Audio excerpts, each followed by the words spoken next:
The number of Americans who have mistakes on their credit reports is staggering. A 60 Minutes report exposed that most people cannot even correct the problems. CBS 2's Christine Sloan follows up.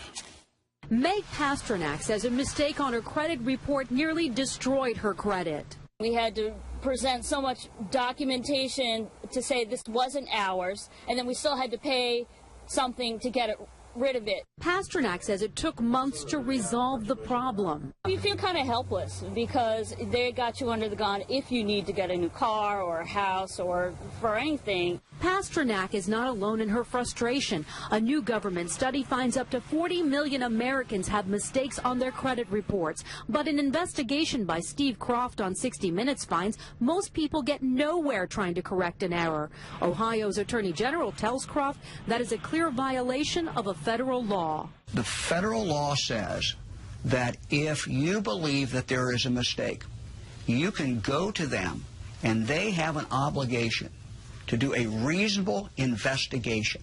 They're not doing a reasonable investigation. End result, if we're successful, is a deletion of that record from your credit report. The credit pros in Newark help people fight agencies like TransUnion and Experian. All the information they receive from a customer, they translate it into a code. They don't forward the letter and the proof of payment to the creditor.